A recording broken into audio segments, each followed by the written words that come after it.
The first things that the MAD team are going to teach you are the principles of wealth. And wealth principle number 1 is you need to create residual income. Wealth principle number 2 is passive income. But to fully comprehend the value of residual and passive income, you must first understand linear income. That's what most of us were taught and trained and educated by well-meaning people to create. Linear income is when you trade your time for dollars. You go to work, you get paid. You go to work, you get paid. Your time, your energy, and your effort is involved in every dollar you create. Now, you will never get wealthy creating money that way. And it's a real logical reason. Time is limited, therefore the amount of time you can sell, even if you got paid $100 or $500 an hour, the amount of time that you can sell to create that income is going to be limited. So that's not a wealth principle, and it's not what wealthy people do. Wealthy people create residual income.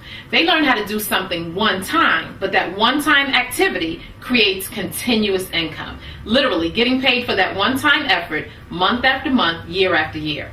As an example, take for instance Elvis Presley.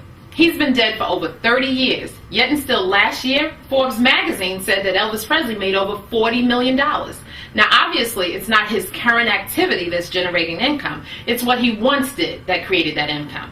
So here's a good question to ask yourself. What did you do 5 years ago that's still generating income for you, even though you're no longer involved in that activity?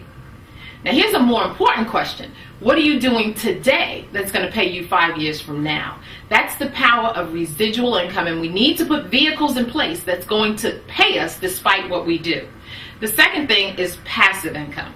Passive income is when you learn to leverage the efforts of other people, or you involve a team of people in what you do. Oprah Winfrey is a great example. See, Oprah doesn't just make money on her talk show. She also has other vehicles in place that involve other people that pay her income. If you look at the Rachel Ray show, right at the end it says a Harpo production. She also has her own magazine. She has tons of vehicles in place so that when she stops her talk show, which we all know she's getting ready to do, her income is going to continue. Again, what vehicles do you have in place employing wealth principle number 1, residual, wealth principle number 2, passive income? If the answer is nothing, then the MAD team can help you put those vehicles in place. Wealth principle number 3 is you have to own your own business. And I don't have to go into a lot of detail on wealth principle number 3 because you just watched that information from Robert Kiyosaki. You have to be in a position to control your own financial situation or your own financial picture. Wealth principle number 4 is the tax advantages. See, a lot of us have been improperly taught and we think in terms of when can I get my money back? When can I get a tax return? But wealthy people think in terms of not sending all their money in taxes anyway. If you have your own business, you get an opportunity to write off legitimately.